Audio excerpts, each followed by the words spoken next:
but I think it's said it's part of our. Okay. Good evening, everyone. I'm already here as chair of the Montgomery County Planning Board, and we're going to start our evening planning board meeting. Officially, it's item 10, called the Clarksburg Master Plan Public Hearing, where staff is recommending to hold a public hearing to receive testimony on the Clarksburg Gateway Sector Plan. I want to say thank you for coming out tonight. We enjoy being in your community. We want to hear from you, and we want to make it as easy as possible for you to provide your testimony. So we had one earlier today at our office on the same subject for those that live closer to that area, and this is tonight for those that live in your area. So thank you for coming. It's our pleasure to be here. So before I get started, I wanted to have Don Ziegler from the Planning Department give a little overview of what's happening tonight and what's the next steps, and then we'll start with public testimony. So welcome and thank you, and welcome, Mr. Ziegler.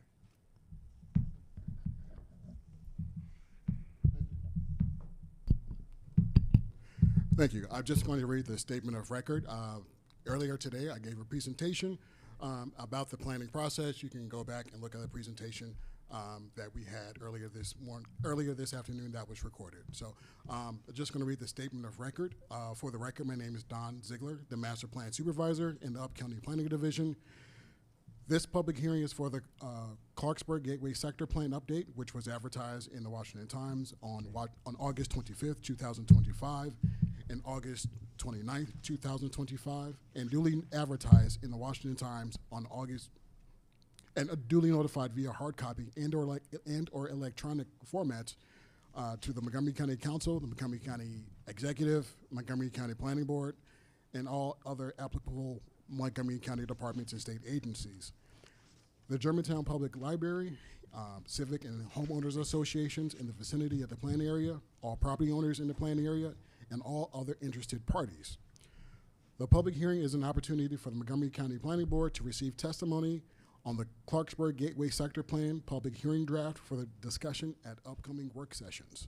I would like to enter into the public record the following documents that would be amended by the Clarksburg Gateway Sector Plan: the 1994 Clarksburg Master Plan and Hydestown Special Study Area, the 2014 10 Mile Creek Limited Amendment, the 2025 Master Plan of Highways and Transitways, the 2018 Bicycle Master Plan, the 2023 Pedestrian Master Plan, the 2022 Corridor Forward, the I-270 Transit Plan, the 1979 Master Plan for Historic Preservation, and Thrive Montgomery 2050, the county's general plan.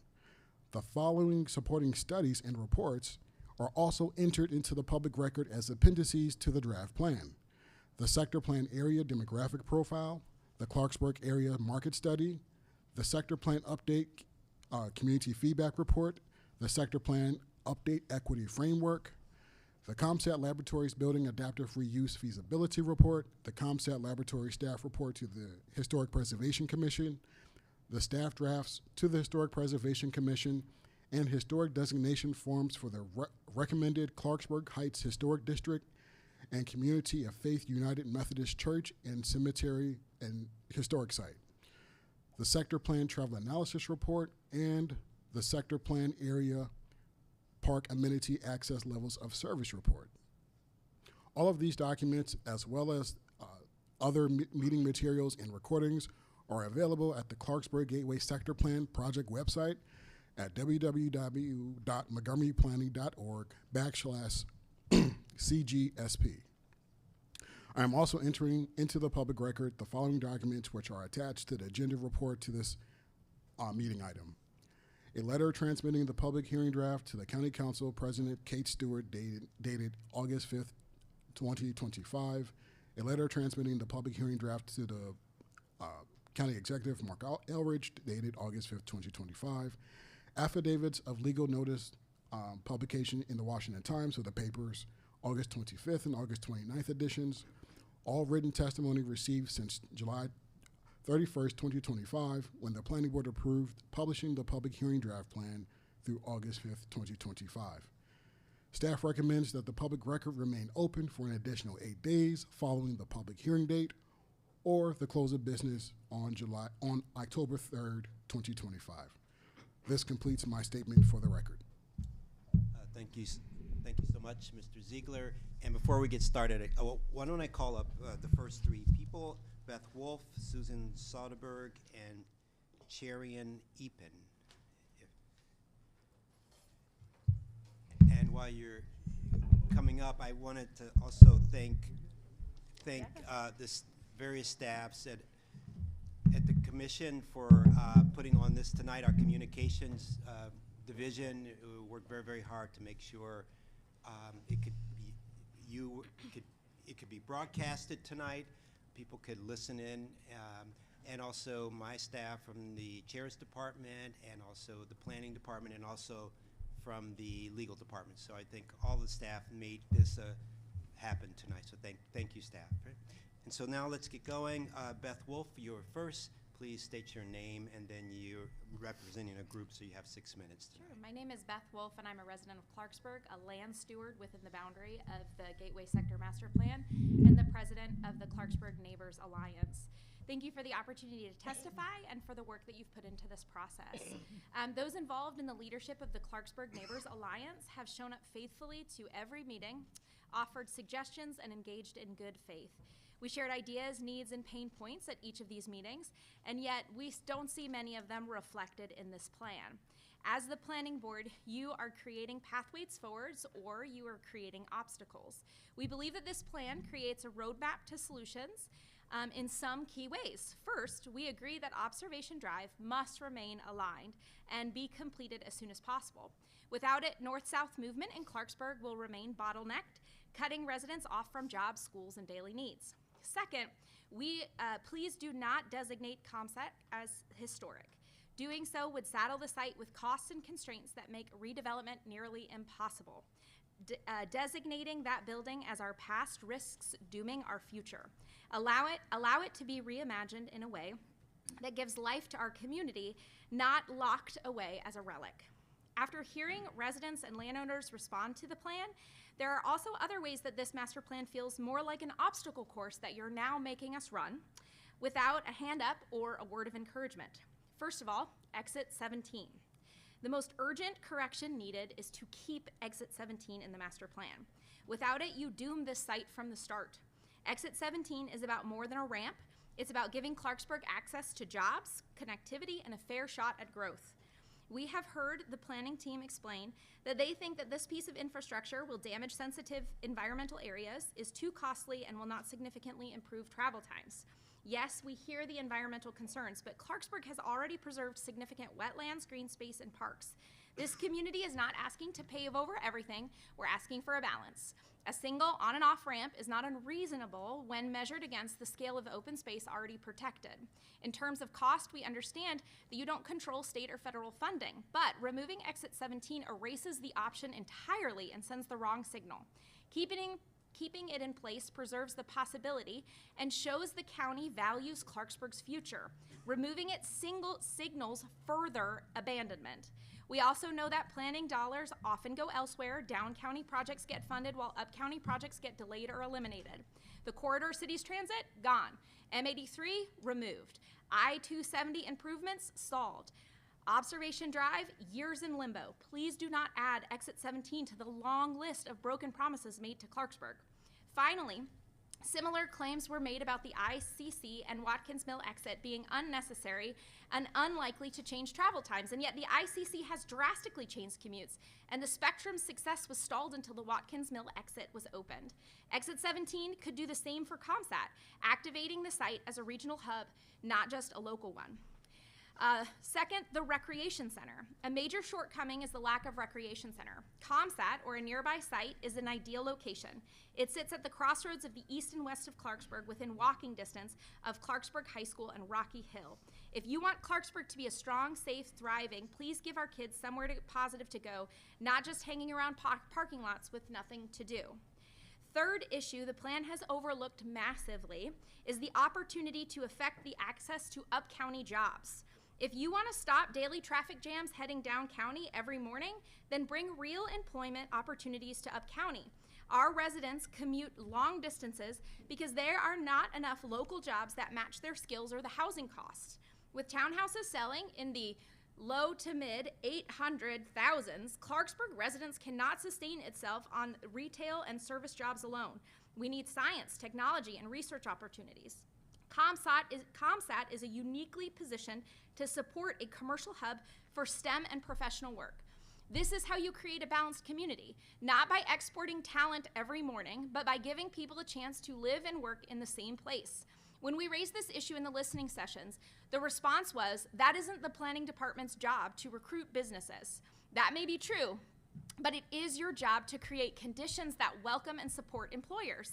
At minimum, this master plan must avoid placing unnecessary obstacles in the way of bringing a major employer to this area. Fourth, the transit hub. We want to speak about the proposed transit hub. We welcome expanded public transit, but we know a hub and a parking facilities can be useful. But we do not believe that this idea has been fully thought through. Where are these buses going to take us, and how long will it take? Are they going to job centers that truly help commute? And what about safety? We've all seen what has happened in the Germantown Transit Center. Crime problems persist, even with a police station right next door. What will be the difference here? We are not saying no to transit. We are saying make sure the hub is designed holistically, connecting Clarksburg to real job centers and ensuring safety. Without that, you risk repeating Germantown's mistakes. Clarksburg has been asked again and again to wait, to be patient, to make do without what other communities already received. But our patience has limits. We are not asking for extravagance. We are asking for fairness. We are asking for tools that we need to succeed. The infrastructure and opportunities promised to us in 1994 and has been delayed ever since. We cannot afford another plan that looks good on paper but fails in practice. So tonight, my message to you is simple, and I hope it echoes in your deliberations. Please give Clarksburg a fighting chance to thrive. Thank you. Yeah, thank you so much, Ms. Wolf. Next is Susan Soderberg. Thank you, Chairman Harris. Good evening. My name is Susan Cook Soderberg, and I am representing the Germantown Historical Society. You have been shown the history of the ComSat laboratories. You've been told about the genius of the internationally known architect Cesar Pelli. You know that this is one of the most important buildings in Montgomery County, both historically and architecturally. The Germantown Historical Society wishes to let you know how important ComSat is to the community, as well as to our county, our state, and our nation. We feel that the North County corridor cities are all one big community. Before the railroad came in, Germantown residents collected their mail from the Clarksburg store. Many people who worked at ComSat lived in Germantown, Boyd's, and Hyattstown, as well as Clarksburg. Show the mural, please. You can see from this mural, which is inside the building, ComSat with the actual portraits of the actual people who worked in the building. These great scientists came from all over the world and the country. How diverse our community was, even back then. These people lived and raised their families in the area. And probably, some of them I know are still here, their descendants. So they have contributed to the diversity of this area. We take pride that the emblem of our nation's leadership in the space race existed in our home area. We take pride that we can point out this shining example of the work of a great architect to our visitors. But it could be so much more. It could actually bring in commerce and jobs, serve the community, be a destination. The buildings have much potential besides the single one put forth. It could be a science museum that would compete with the Udvar Hazy Air and Space Museum across the river. a community gathering place transformed into a mall or a medical center or a giant recreation park. If nothing else, we could just preserve the part of the complex that can be seen from I-270 with a big sign on I-270 saying, "This is where cell phone communication began." But even more than the importance of the building to the community is its importance to our national history. It is an artifact of our past. It is a primary source of information about our past. No pictures, no historic markers, no writing of any kind can take the place of an actual artifact. Why? Because, as we have seen recently, written histories and even photographs can be changed and manipulated to suit the changing currents of political design. There is no substitute to preserving a primary source. The artifact is the fact. Now, most of you are probably familiar with Dr. Seuss's story, The Lorax. And most people think the story is about forest conservation, but it's not. The story is a metaphor for greed, how greed destroyed a community. Now, in the end of the story, there is hope as the boy is given a seed by the Onceler. But unlike trees, a one-of-the-kind building cannot be grown from a seed. Once it is gone, it is lost forever. Erasing things from the landscape erases them from the memory and from history, allowing for historical data to be manipulated and false histories to be publicized and institutionalized. Please don't let this happen here. Do not be led by the pitch of a developer who does not live in our community and whose bottom line is profit. Do not limit your imagination of what wonderful possibilities this national landmark has by thoughts of budgets and housing. Think creatively, think globally, think preservation of real history, and think how this building can showcase our county's unique contribution to science.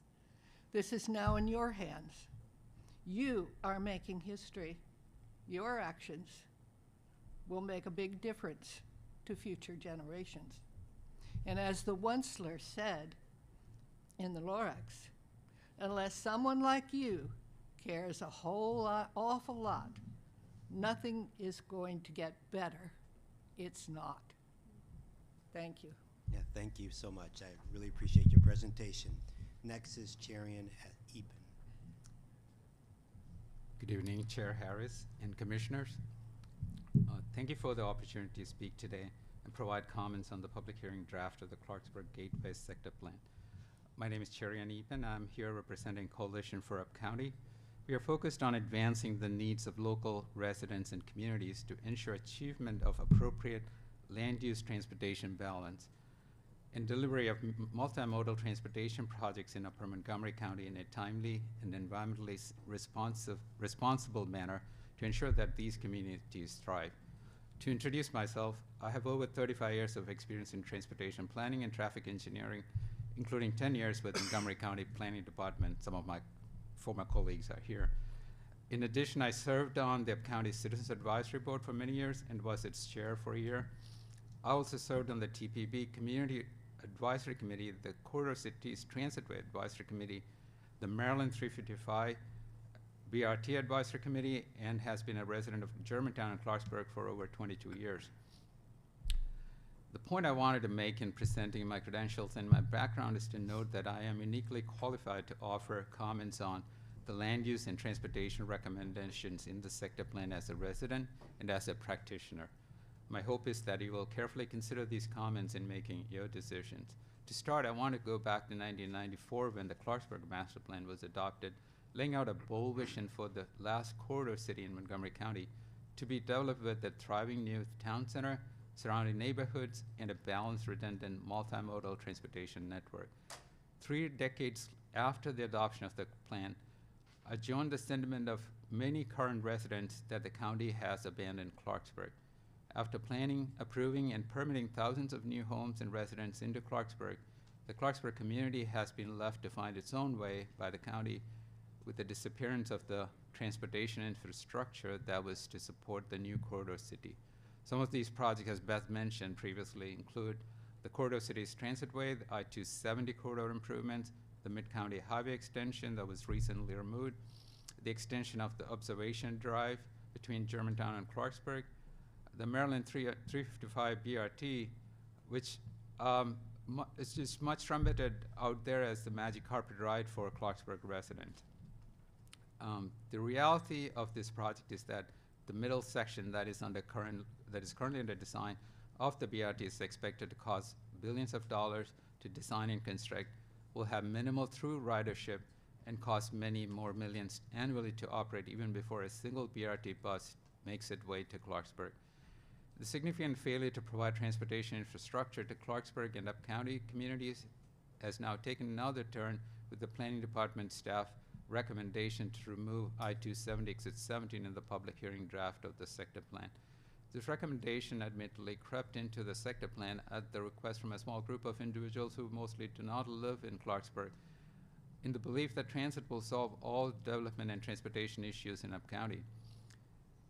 The contention by the Planning Department staff there is no need for this interchange is misplaced.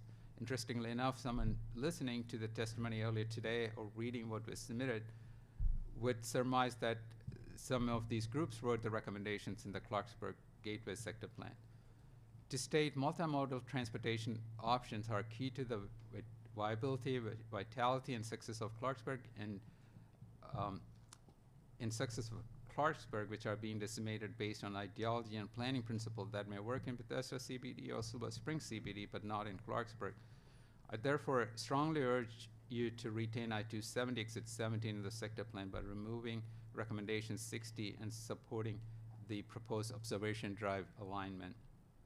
As the second part of my comments today, support to retain Exit 17, I want to note that removing Exit 17 will affect the viability of developing the 200-plus acre ComSat site to its full potential as an exceptional mixed-use development to deliver economic growth and jobs to Clarksburg.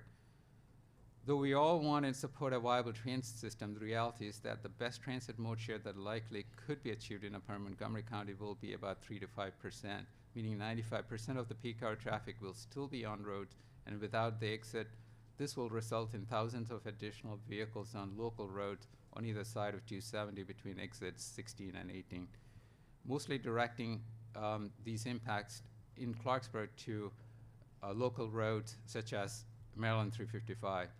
In summary, Exit 17 is a critical need for community-wide access and safety for Clarksburg residents and essential to ensure development of the ComSat site to its full potential with excellent access, great jobs, and to be an economic engine for upper Montgomery County.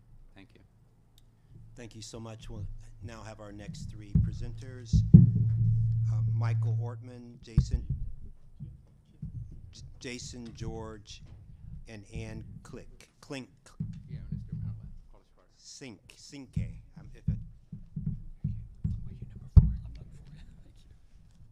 Is Ann Sinke? Okay, thank you.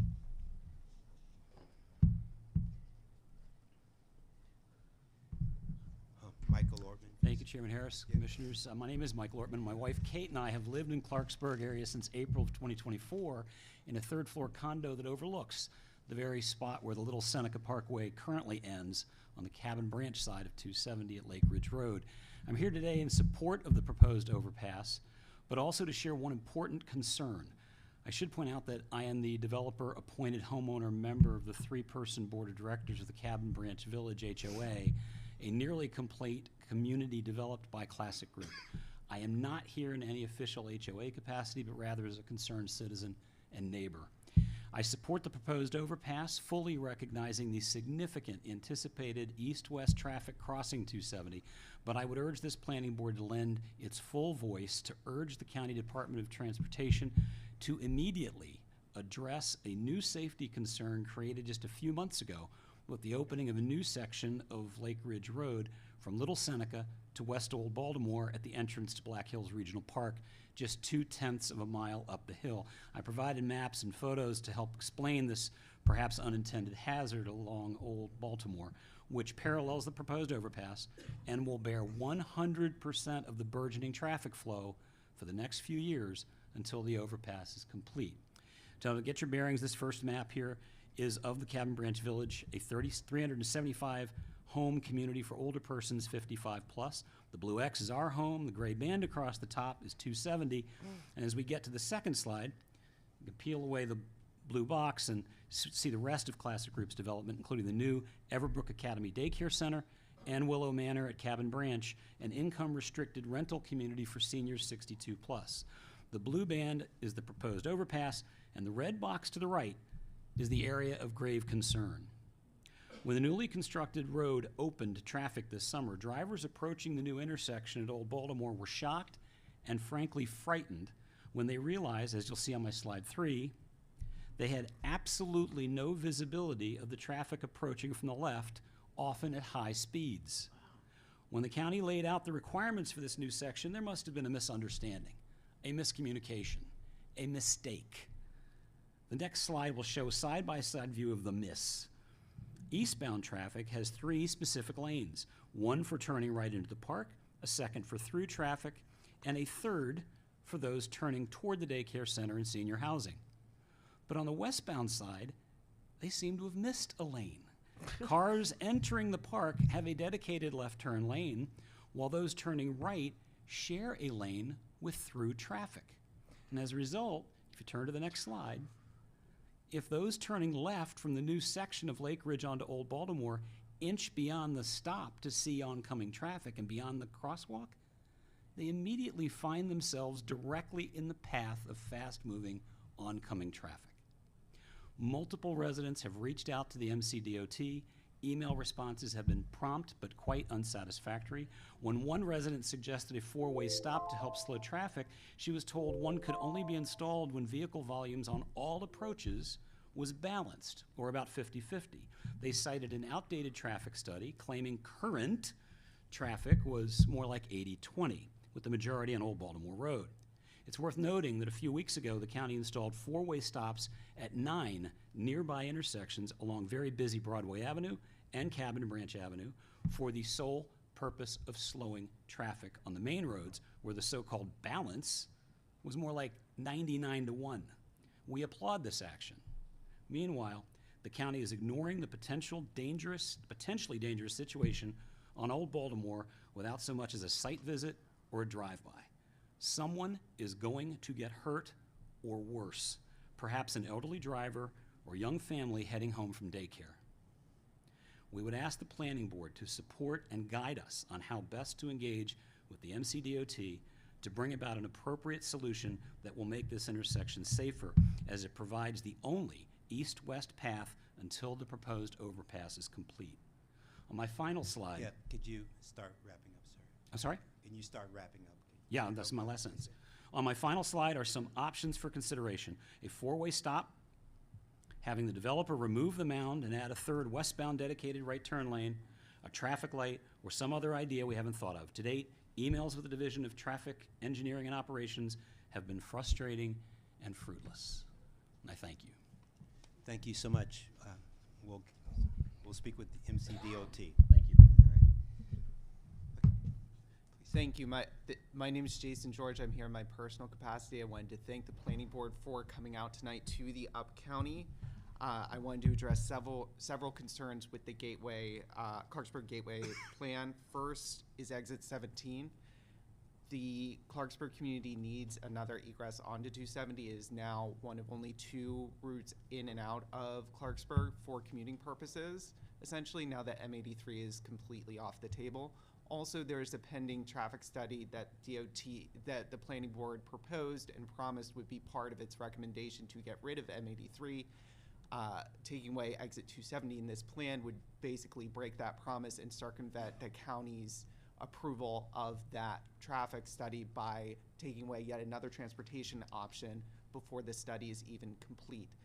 This plan would exit 17 is also supported by ComSat and could really potentially lead to a boon and more development on that site. The second thing is a concern I have about the county essentially warehousing people in the up county to commute elsewhere, to go elsewhere. It is very hard to live in the up county and have to face 2 or 3 hours of commuting a day. This plan allows quote unquote more flexibility in zoning and development. What that means is more houses in the up county as a practical matter. It does not mean that we will actually get the jobs that are needed to support people, high-paying professional jobs that make $100,000, $150,000, $200,000 in the future per year. This is desperately needed. I'm in my 30s. I live in northern Germantown. I don't want to be condemned to a lifetime of commuting. This has also a bad effect on civic engagement in the county because people are too busy commuting. And that's also why you don't hear from people up here as much, because they're just too busy even to have a radar on this because they spend most of their time commuting. The last thing I want to bring up is school capacity. This plan, the estimates by the planning board staff is it could add 10,000 people to Clarksburg. That's a lot more kids in classes. Clarksburg High School, for the entire time it's been open, has had portables. The modeling may say in the out years that it's okay, but the out years for 20 years have shown that there are still portables and that high schools, and not just Clarksburg, other schools too, are at over capacity. And neighboring schools often are busting at the seams too. Damascus has to undergo major renovations and remediation. So this is a big plan. The up county is different. Stop treating us like the down county. Stop treating us like Silver Spring and Bethesda. And please keep exit 17. Thank you very much. Thank you so much. Next is Ann Sinke. Am I saying your last Hi, name? that's okay. No, please, It's Ann please state. Sinku. Sink you. Okay, thank you. Well, first, again, thank you guys.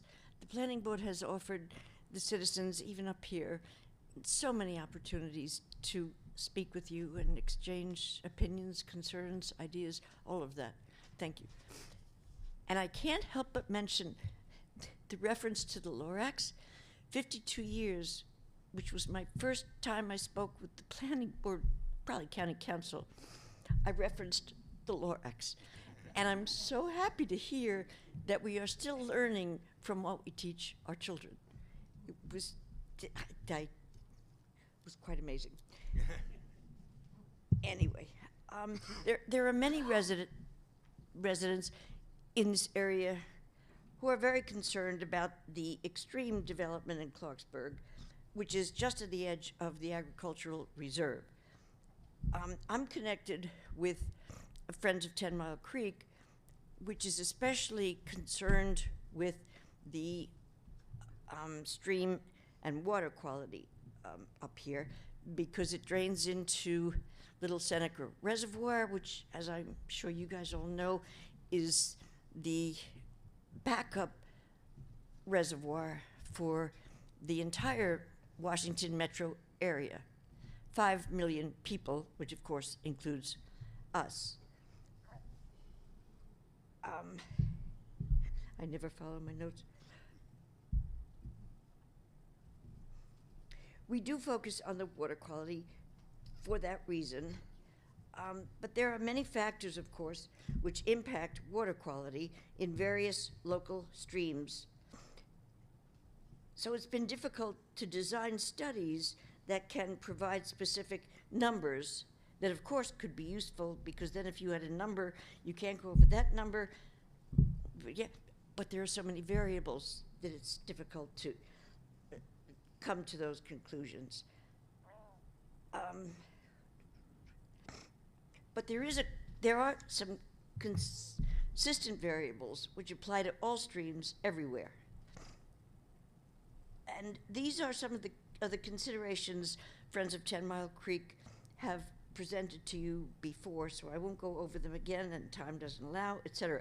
But just generalized reminder, they include the preservation of forest areas, adequate stream buffers, protection of wetlands, and the imperviousness of the land created by construction of buildings and roads. Our concern this particular group is based on the profound significance of the streams, such as 10 Mile Creek, which flow into the reservoir, which, again, is the backup water. When developers and such point out that Montgomery County could be known and remembered for its outstanding businesses and great economic success, I think we need to keep in mind that such a reputation would be worthless if we also ignored the important reservoir and allowed it to be spoiled. At this rate of development, that is exactly what would happen. Thus, the tremendous importance of your decisions about development in areas which affect the streams and wetlands is essential. The responsibility is enormous. I'm not a good decision maker. I would hate to be in your position because as I listen to other people, I'm persuaded by them. And then I go back and read my notes and say, no, keep to your point. Okay. I don't know how you do it, but I certainly am grateful that you do. Yeah, thank you so much. Yeah. Sure. So our next group is Julia Sinkyu, Mark Stunder, and Amy Presley.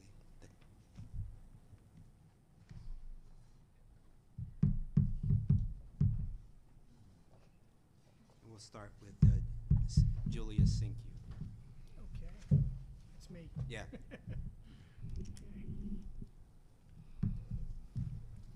My name is Jay Sinkyu, or Julia Sinkyu, and I'm here today speaking as an individual. I would like to also thank and commend the staff of the Park and Planning Commission for their extensive efforts of outreach to the community, to the greater Clarksburg and up-county communities. They held a number of meetings in the communities and also down in Wheaton at your headquarters. And it was noted and appreciated, and we thank you. I'd also like to express my strong support for the presentation given today by the Friends of 10 Mile Creek and Little Seneca Reservoir. You have copies of their testimony. While there are areas of agreement with the proposed sector plan, i.e. the elimination of the extension of Observation Drive with Westo Baltimore Road, the removal of the Clarksburg 355 bypass and the I-270 interchange, the creation of the Coolbrook Valley Park, the recommendation for a minimum of 200-foot building setback from I-270, and the recommendation for narrowing of the proposed roadways when they were built. These are all highly commendable and acceptable, would seem to be acceptable. But there are also still some concerns for the protection of the water quality for the two tributaries that originate in the sector plan and flow into Little Seneca Reservoir. The need to conserve the remaining 285 acres of forest within the 969-acre sector plan boundary. The need to avoid construction of new roads through forests, parks, streams, and wetlands, and whenever possible, limit the creation of further impervious surfaces. A few years ago, this part of the county, the Upper County, went through a very long and painful process, struggling with the scale of the proposed development west of 270 and its impact on the 10 Mile Creek watershed that feeds Little Seneca Reservoir.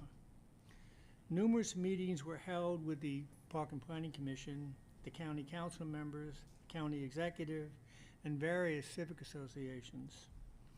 It was a great effort over many months and even years that the importance of this watershed was recognized by all parties and was given the exceptional protection, quote, exceptional protection it required to maintain the water quality flowing into Little Seneca Reservoir. Everyone recognized, finally, everyone recognized and pledged to be vigilant in limiting the imperviousness of future development to protect the water quality. Now, with the possible availability of 969 acres, where has the commitment gone? Thank you. Thank you so much. Appreciate your presentation. Next, Mark Stunder.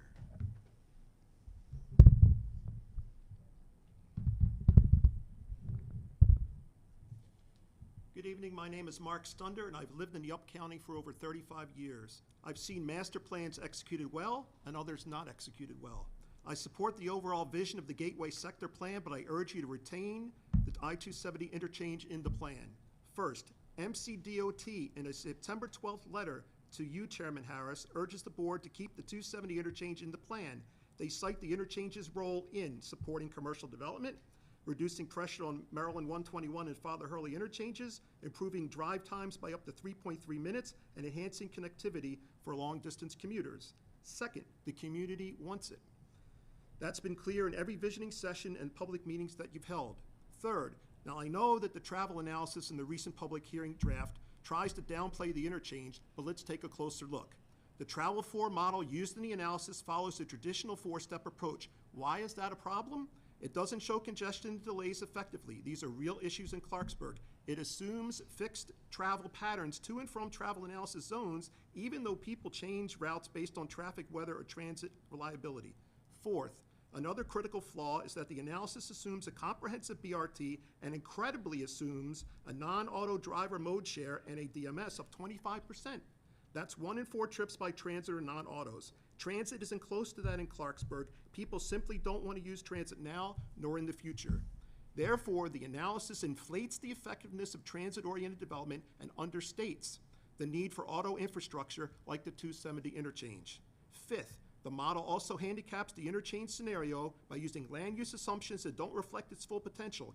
It assumes the same development pattern as the no interchange option, so of course the benefits of the interchange look muted. Sixth, this is very important, the analysis also mentions no economic impacts were studied. That's another critical flaw. Even given all this, the build interchange scenario 2 in the draft report shows real gains, better auto accessibility and reduced travel time. These are not insignificant, as pointed out in the MCDOT letter to you. Let's talk timing. You'll be making your decision soon. The County Council recently removed M83 as a major relief valve for Clarksburg, but Council Member Marilyn Balcom's amendment to the M83 action passed unanimously. It calls for a comprehensive up-county traffic study from Clarksburg to Montgomery Village. Removing the interchange now, before that study begins, is premature. It undermines data-driven planning and cuts off a potential solution before we've gathered the facts. So here's what I ask. Approve the plan. Keep the interchange in the plan. Then let the up-county traffic study run its course, evaluate alternatives, and then engage the community based on facts and with holistic solutions to Clarksburg traffic problems. Thank you. Thank you so much for your presentation. Next is Amy Presley. Good evening, Chair Harris and Commissioners.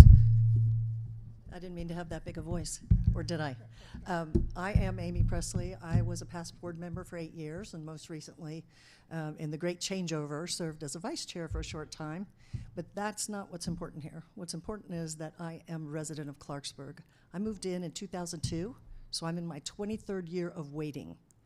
What was promised, what I looked at and researched in the master plan, was a whole community, a Clarksburg town center with jobs. It was going to be live, play, work in the same area.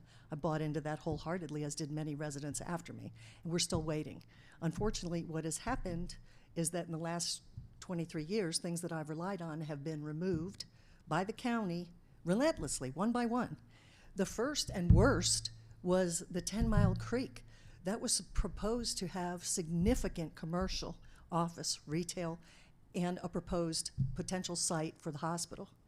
When we took action to remove all those things based on the water quality of 10 Mile Creek, you already had the rest of the development. You had people counting on that. We never got the office. We didn't get that, and we didn't get the hospital, moved to Germantown, as you know.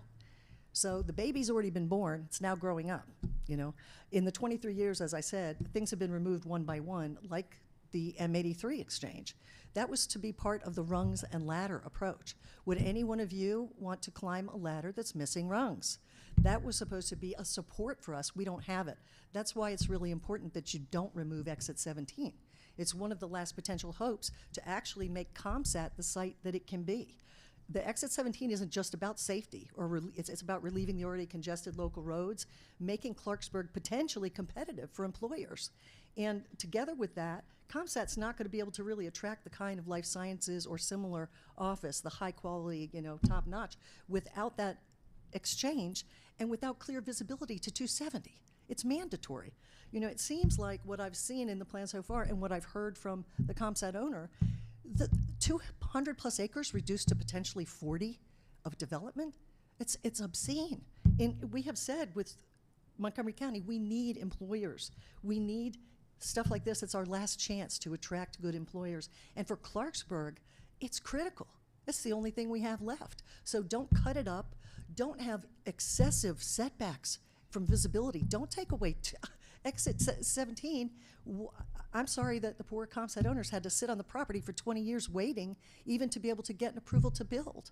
Things like removal of tree stands in the middle, there's other mitigation. You've got to consider how to allow this to become what it could become. It is our last chance. I mean, we're counting on you. I think about, ComSat's important. I work there.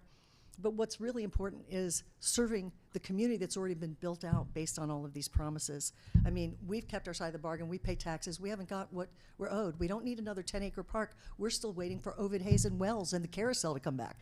That's 23 years in the working. Why give 10 more acres? We don't need that. We need you to do everything you can do to make ComSat developable at the utmost.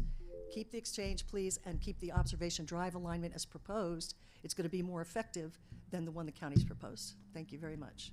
Thank you so much. We'll have our next group, Reverend Cheryl Gooden, Cecile Foreman, Karen Walker, and there's only one left, so we're going to fit you up here, and we'll just move the mic around. Joanne Woodson. There. So our last four speakers can come up, please. Thank you for moving the chair.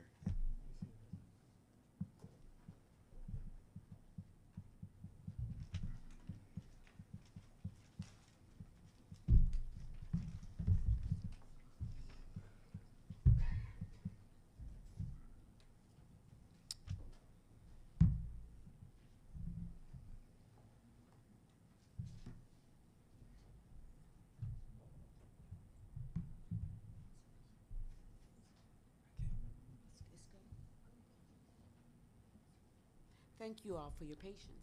It's our pleasure. No. We still here. Take your time. Take your time. Yeah, I said we still Okay. here. All right. The last shall be first. So why don't we start with Reverend Cheryl Gooden. Welcome. I'm Reverend Cheryl Gooden. I'm the interim pastor of Community of Faith United Methodist Church. We presented last time in Wheaton. We are very happy to be recognized as a historical landmark. We have worked very hard on trying to get grants to help us with our building, keeping it as pristine as we can to maintain its origin, with redoing our ramp and trying to get our cemetery upgraded and our parking lot paved. These are things that we've been trying to get done. We really need these things done. We were asked about the siding to be taken off, and we feel like the siding protects the building right now because the brick that was laid, the original brick, had deteriorated, and the siding is supporting the building, and that's why we haven't done anything about removing the siding. We really want to stay there. Our oldest member of our church will be 102, and I shared her testimony last time we were here, and she has reiterated, her name is Phoebe Dorsey, and she has reiterated that she wants us to do our best to urge you to support us in remaining a historical landmark in Clarksburg. Thank you so much. Thank you. Really appreciate that. And next is Cecile Foreman.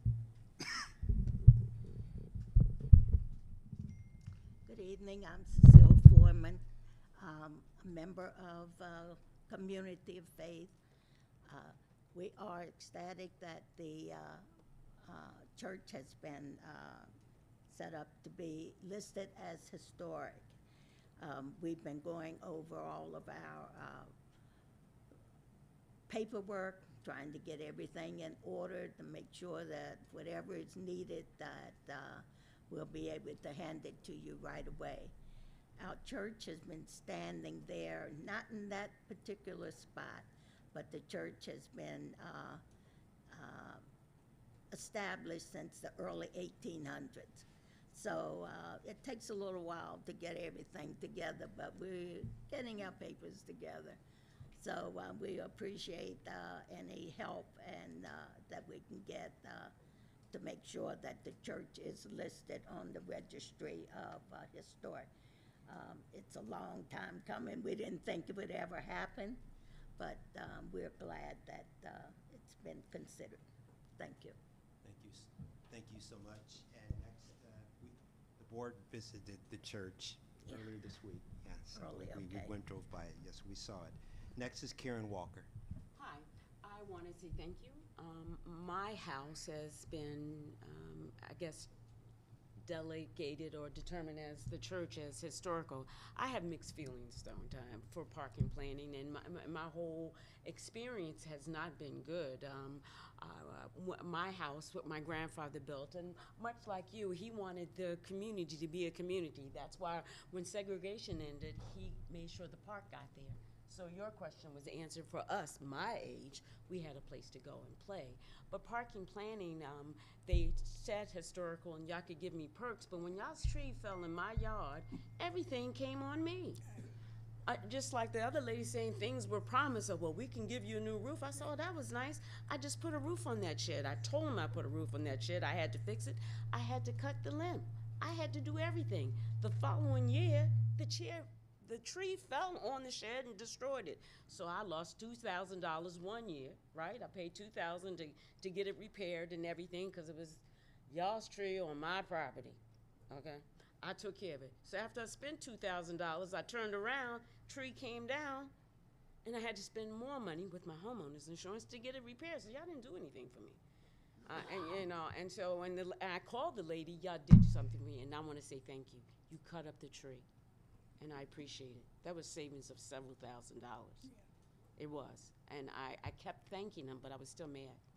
So I've been a resident there. I'm fourth generation. I like to see it grow, and as she was saying about Commissat and having things to do, I'd like to see it grow. I've talked to other neighbors who live on the street that y'all want to make the whole street historical because my grandfather did do those buildings, and that came out of redlining. He made that community for blacks to have running water and a place to go. At a time when we couldn't go into the white neighborhoods, he built a neighborhood.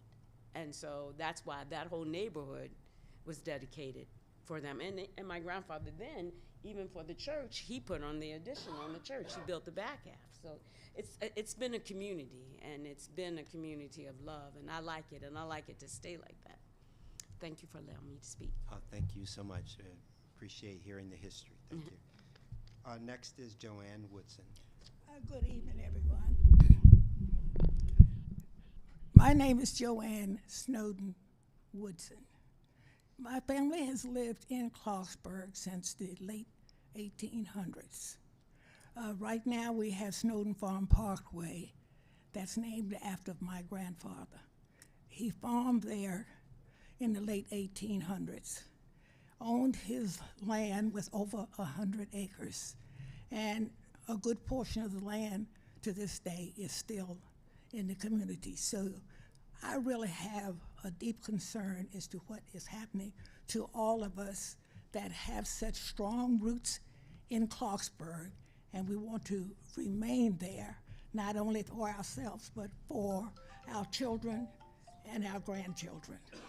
And like I says, if I had many more years, I would certainly be out trying to do the best I can for what's going on. I'm 96 years old, so you see how long I have been associated with Clarksburg. Always concerned, always ready to give a hand in making sure that we have our families taken care of. Thank you. Do you have an ask? You have a concern? What would you like to happen? You had a question about concerned about being able to live in the community. So. I still want to live in the community. There's this Mrs. Woodson. You said you had a concern. Yeah. What would you like? Well, I guess it's just a little story that I personally have, because I built my home there in Clarksburg. Yeah. And not only did I build my home, but my grandfather and my great-grandfather were there too. Snowden Farm Parkway really is named after my grandfather's farm. And so I wanted to be sure that I was going to continue to live in Clarksburg until my last days. Yes. And I'm right now 97 years old. Okay. All right. You look very good for me. Well, thank you. Well, thank you. Is there anyone else that had signed up that have not spoken? Okay, great. Well, so we thank you for coming out tonight. We loved hearing your testimony. One quick question, ma'am. And I'd like again to thank the staff, all the staffs, for making this happen. I really appreciate that, and give them a hand if we get it. And also thank my board for being with me here tonight. So you can have the last word, ma'am. What would you? To support all of my neighbors and residents, that they get what they're asking for. Okay, thank you so much, and everyone have a safe travels home. This ends our planning board meeting for this evening. Thank you.